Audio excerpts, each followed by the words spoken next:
All right, geometry nerds, welcome back. So in that first video, I derived for you the law of cosines, showed you where it came from. All right, take a look. To bring you back, c squared is a squared plus b squared minus 2ab times the cosine of c. And that's exactly what I've written here. So we're going to now use the law of cosines. I'm going to show you when it's appropriate to use it. There's two circumstances. One circumstance is this. You are given side angle side.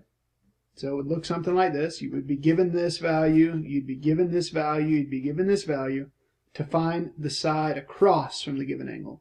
So you'd be given side angle sides, maybe 10 and 100 degrees and 5 or something like that, and then you're going to find this third side. The other option is that you could be given three sides of a triangle, given side, side, side, and you're going to use the law of cosines to find the missing angle measure. So I'm going to go through both of those examples with you here. Here we go. So first is given side angle side, as you can see. So I'm given a side, the angle between, and then another side. Remember, this is called the included angle. So two sides and an included angle to find the value of this third side. Now when we do that, when we plug into our law of cosines, which is c squared is a squared plus b squared minus 2ab times the cosine of c. All of the side angle side stuff, so all of this blue highlighted stuff, goes in the long side of the equation. You got your a goes in, your b goes in, your a goes in, your b goes in, and then the big angle c. And then this little dude that's isolated over here by himself, not part of the side angle side, this is going to be my c. So when I plug into my equation, one of these guys will be a and b. It doesn't matter which one you call which. Just the two sides there that are part of the side angle side. This is my big angle c, and this is my little c. So when I plug into my formula, I'm going to plug in like this. All right, so here's the formula showing all my work. C squared is a squared plus b squared minus 2ab times the cosine of c. So c squared, c is x in this case. All right, so the side that's over here all by its little self goes in as the c by its little self. All right, equals 6 squared plus 8 squared minus 2 times 6 times 8 times the cosine of 80 degrees. There we go. So again, the side angle side stuff all went in this long side. You got your two sides, 6 and 8, 6 and 8, and the angle, 80 degrees.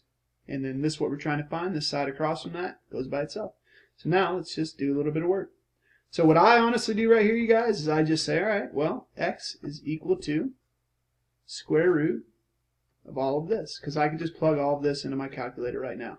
Now, if you want to go step by step and kind of simplify this piece by piece, you absolutely can. But with the scientific calculator, I can just plug in directly right now and get a solution. So here I go. First step, make sure your calculator is in the correct mode. Remember, it needs to be in degree mode. My calculator defaults to radian mode every time, which is annoying. But the way you check it, sine of 30, remember I always say, is 0.5. So I'm in the right mode. So here we go. Square root 6 squared plus 8 squared minus 2 times 6 times 8 times the cosine of 80 degrees. And then I have to make sure I close that initial parenthesis for my square root. And I get, bam, x is 9.1 roughly.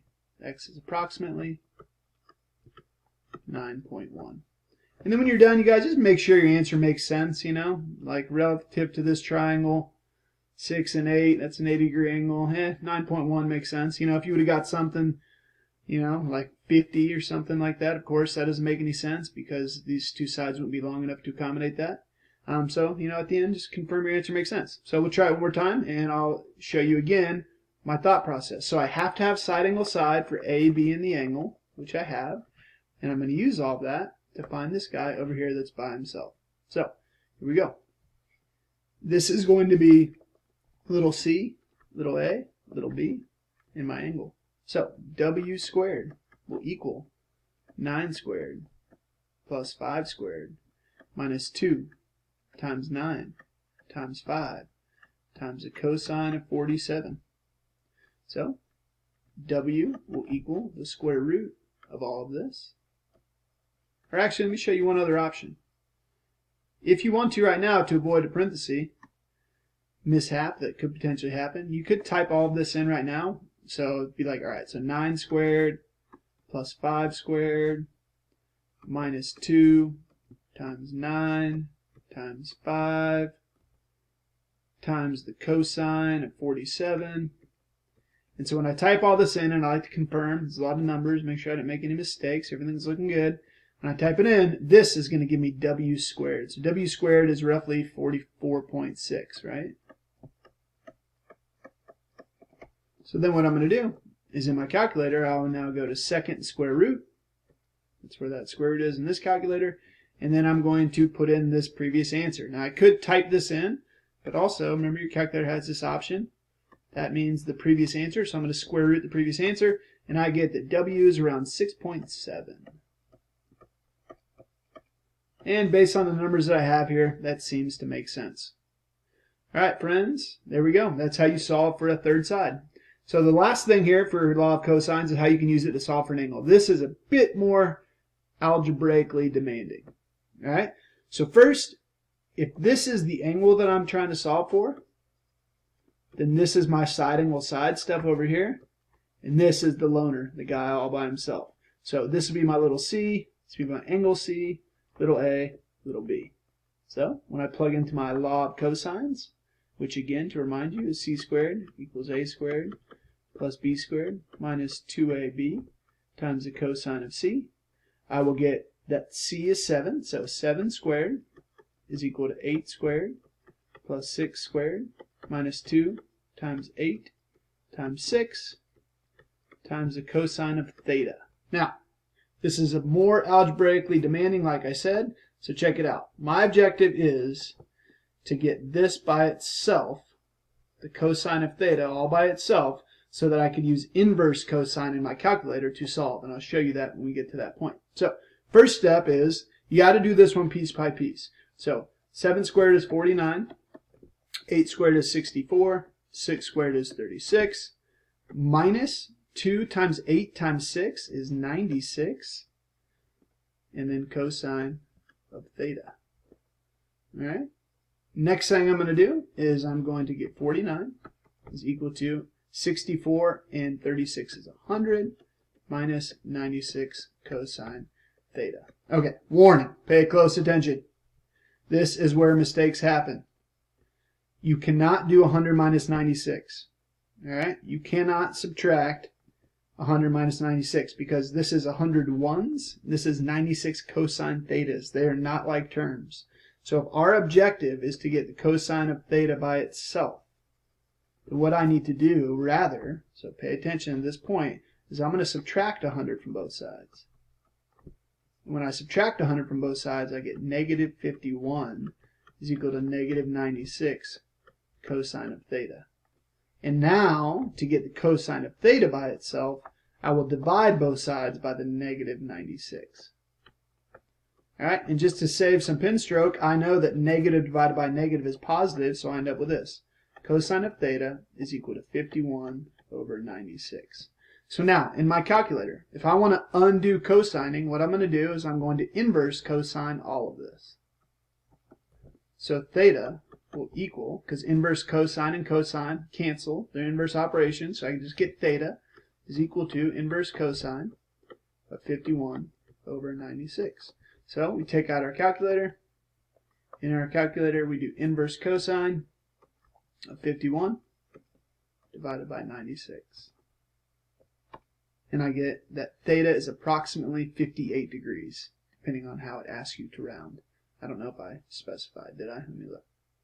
I didn't specify. So we're going to say theta is approximately 58 degrees.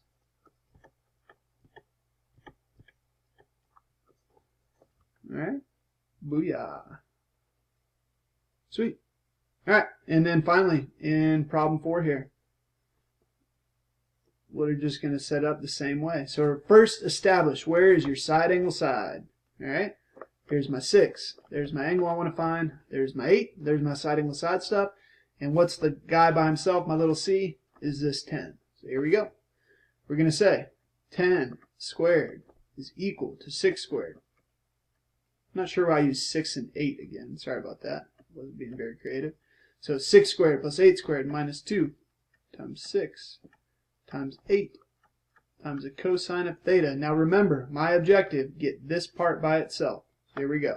This is 100 is equal to, and we did 36 plus 64 is 100 minus 2 times 6 times 8 we said was 96 cosine of theta. Alright, now again, you guys, like I said a second ago, I just kind of wasn't being very creative when I set this problem up. It's obviously not always going to be 6 and 8. Sorry about that. Alright, now I'm going to subtract 100 from both sides. Remember, the common error would be to subtract 100 minus 96. You cannot do that. So we get 0 is equal to negative 96 times the cosine of theta.